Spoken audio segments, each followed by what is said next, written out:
Good morning. मैं बहनों, आज की इस वीडियो क्लास में आप लोगों को लेसन 6 के अंतर्गत टिश्यू हमारा लेसन है बायोलॉजी में 9th क्लास के लिए विशेष रूप से कल आपको जो है ऊतक के बारे में बताए थे, विभज्योतिकी ऊतक और अस्थायी ऊतक। तो आज जो है अस्थायी ऊतक परमानेंट टिश्यू दो प्रकार के होते हैं, सरल अस्थायी ऊतक और जटिल अस्थायी ऊतक। तो सरल अस्थायी ऊतक जो है simple permanent tissue and complex permanent tissue. तो यहाँ पर सरल अस्थायी ऊतक सिंपल परमानेंट टिश्यू के बारे में बताने की चेष्टा की जा रही है। तो सबसे पहले अस्थायी ऊतक देखिए, विभज्योतक द्वारा बनी कोशिकाएं जब एक विशिष्ट कार्य को करती हैं, इनमें विभाजित होने की क्षमता समाप्त हो जाती है। विभाजित करती हुई कोशिकाएं जब किसी विशिष्ट कार्य को करने की कार्य लगती हैं और उनमें विभाजित क्षमता समाप्त हो जाती है और ये फिर अस्थायी ऊतक का निर्माण कर जाता है। अर्थात विभाजित कोशिकाएं या विभज्योतक द्वारा बनी कोशिकाएं विशिष्ट कार्य करने के कारण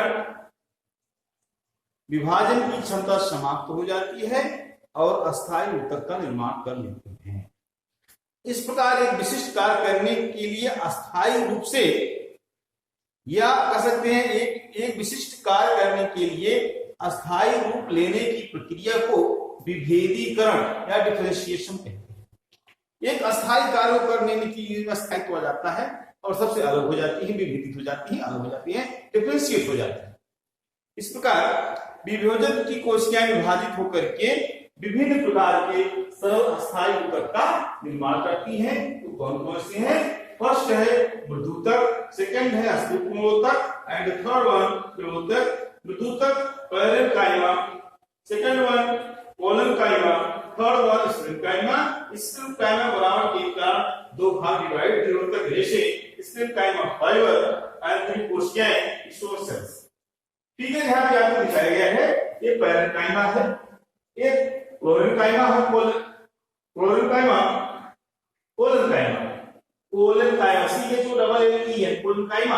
और इस स्क्लेन्काइमा फाइबर और ये स्टोर सेल्स है। यहाँ पर हम बात आते हैं मृदुतक की। इनकी कोशिकाएं जो होती हैं वो पतली भित्ति वाली होती हैं।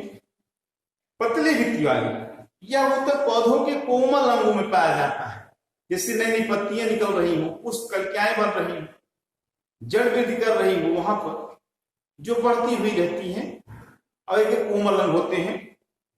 इनकी कोशिकाएं सजीव होती हैं, समव्यासी होती हैं, पतली भित्ति वाली, गोल, अंडाकार, बहुभुजाकार आदि होती हैं तथा इनके बीच अंतराकोशीय स्थान पाए जाते हैं। एक सेलिया है, एक सेलिया है, एक सेलिया से अलग है, इनके बीच में अंतरकोशीय स्थान पाए जाते हैं। अर्थात जैसे हम आलू को इकट्ठा कर फैला कर रखते तो दो तीन चार आलू के बीच में जगह हमको मिलेगी, उसी प्रकार से यहाँ पर जो है ये अंतराकोशीय स्थान में पाए जाते हैं। ये जल व खाद्य पदार्थों का संचय करती, स्टोर करती हैं। जल एवं खाद्य पदार्थों का भंडार कर लेती हैं, स्टोर कर लेती हैं। पत्तियों की मृदुतक कोशिकाओं में हरित लवक पाए जाते हैं। पत्तियां हैं, जब वो भोजन वाले कार्य करने लगती हैं तथा हरित लवक पाए जाते हैं, तब वहां पर ये जो पैरेन्काइमा है उसका नाम चेंज हो जाता है। हरित लवक पाए जाने के कारण उसका नाम हो जाता है क्लोरेन्काइमा। क्लोरेन्काइमा अर्थात parenchyma change into chlorenchyma due to photosynthesis in the presence of chlorophyll. इस प्रकार से यह मृदुतक हो गया। एंड सेकंड वन स्थूलकोण कोलेन्काइमा। कोलेन्काइमा जो होता है यह मृदुतक ऊतक का परिवर्तित रूप है। अर्थात जब मृदुतक और पुराना हो जाता है तो उसमें इनकी कोशिकाओं के कोणों पर अर्थात कोणों पर सेलुलोज का पेप्टिन का जमा हो जाता है। देखिए यहाँ पर इनके कोण है और यहाँ पर जो है वो सेलुलोज एंड पेप्टिन का जमा हो जाता है, जिससे अंतराकोशी का स्थान यहाँ बताए थे, अंतराकोशी का स्थान जहाँ कोने है वो भर जाता है, गैपिंग जो होती है वो फिल हो जाती है। कैसे कर सकते हैं? उनके बीच में मसाला लगा दिया जाता है, कोशिकाओं के बीच खाली जगह होती है। तो इस प्रकार से कोने अधिक वृत्तियां की मोटी हो जाती है कोनों पर। इस ऊतक का कार्य होता है वो पौधों को यांत्रिक शक्ति प्रदान करना, अर्थात मैकेनिकल सपोर्ट देना, मैकेनिकल आंतरिक सहारा देना, यांत्रिक शक्ति प्रदान करना होता है। यह ऊतक शाकीय पौधों की वाह त्वचा के नीचे, अब शाकीय पौधे जैसे कुछ पौधे होते हैं बल्ली टाइप होते लपेटे रहते हैं, उनमें तने सख्त नहीं होते हैं, शाकीय पौधे हैं, घासें काफी बड़ी हो जाती हैं, बड़े गिर जाती हैं, तो शाकीय पौधों की वाह त्वचा के नीचे तथा पत्तियों के पर्णवृंत अर्थात पेटियोल जिसे डंठल कहते हैं वहां पर जो होते हैं ये मिलते हैं। इस प्रकार से ये स्थूलकोण ऊतक देखा जाए तो उनको मैकेनिकल सपोर्ट मुख्य रूप से देने का कार्य करते हैं। अब बात आती है थर्ड वन की, दृढ़ोत्तर कोशिकाओं की कोशिका भित्तियां जो होती हैं लिग्निन के जमाव के कारण काफी मोटी हो जाती है। देखिए सेल दिखाई देगी, इसकी जो सर्वाली है भित्तियां ही है, भित्तियां काफी स्फुलित हैं, मोटी मोटी दिखाई गई। इसी को यहाँ पर इस तरीके से दिखाया गया है, इसी को जो है यहाँ पर अनुप्रस्थ काट है, ये एलएच है, लॉन्गिट्यूडनल सेक्शन है, और यह जो है टीएस सेक्शन है, ट्रांसवर्स सेक्शन है। तो ट्रांसवर्स काटेंगे भाई इसको है ऐसे ऐसे काटेंगे, मूली से काटी जाती है ऐसे दिखाई पड़ेगा, तो जो ऐसे फैला जाएगा ऐसे दिखेगा। इस प्रकार से longitudinal section and transverse section, तो यहाँ पर इनकी भित्तियां जो होती हैं वो काफी मोटी हो जाती हैं।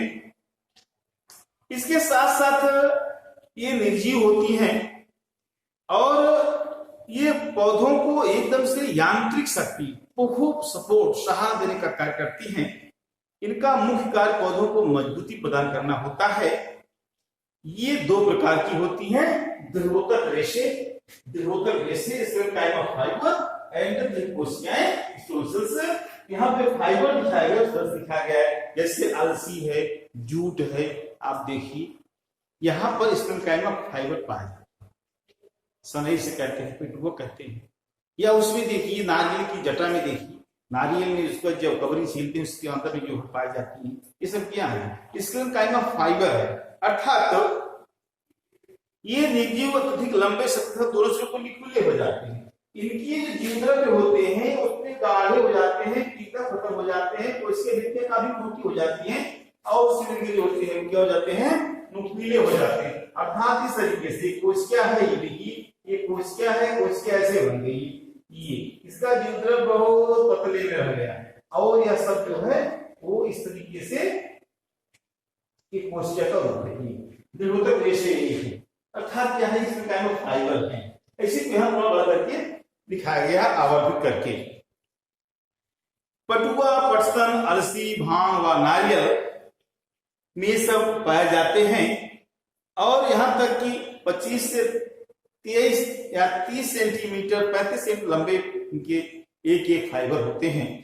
इनका मुख्य कार्य पौधों को मजबूती प्रदान करना होता है। जो रस्सी बनाई जाती है, इन्हीं की रस्सी बनाई जाती है, खाने की ही रस्सी बनाई जाती है, सनई से, पिटुआ से, भिंडी की छाल देखिए उसमें पाया जाता है। दृढ़ कोशिकाएं यहाँ पर से दिखाया गया है आपको जो है, जैसे इसका हम विशेष प्रणाम दे दें, जब हम लोग नाशपाती खाते हैं तो वो कड़ी लगती है। कड़ी लगने का कारण यही है क्योंकि उसके गूदे में जो है ये स्टोन सेल पाया जाता है। स्टोन सेल पाई बहुत कड़ी होती है, इसलिए हमको जो है वो कठोरता का अनुभव होता है। ये निर्जीव गोल या अंडाकार सी कैसे होती है, निर्जीव होती है, निर्जीव हो जाती है, गोल अंडाकार सी। लिग्निन के जमा होने के कारण कोशिका भित्ति चारों ओर से मोटी हो जाती है, जो खूब अच्छे ढंग से जो है वो लिग्निन का जमा हो जाता है, जो कोशिका भित्ति है वो काफी मोटी हो जाती है। इस प्रकार काफी मोटी कोशिका भित्तियां हो जाती है। और दृढ़ कोशिकाएं नाशपाती के गूदे में पाई जाती है, हमें बताया भी खाते समय पड़ता है। बादाम व अखरोट के छिलकों तथा वृक्षों की छाल में पाई जाती है। बादाम देखिए उसमें उसके ऊपर छिलका होता है, अखरोट का देखिए कितना कड़ा होता है, इसको तोड़ा जाता है, तो ये दृढ़ होते हैं, वो काफी मजबूत होते हैं। ये पौधे के विभिन्न अंगों को दृढ़ता प्रदान करने का कार्य करते हैं, मजबूती का कार्य करते हैं। इस प्रकार से आज के वीडियो में अस्थायी ऊतक का फर्स्ट भाग, तब अस्थायी ऊतक के बारे में आपको बताया गया। भैया बहनों, आप ताजा तुरंत का वीडियो पाने के लिए हमारे चैनल को SBMIC biology by Avinash Pandey पर सब्सक्राइब करें, बेल आइकन का बटन दबाएं, शेयर करें, लाइक करें, साथ साथ कमेंट करें। तभी हम समझ सकते हैं कि आपने वीडियो पढ़ा। कमेंट करेंगे तो आपका झंझ लग जाएगी और अगले से आगे वीडियो कल डाला जाएगा।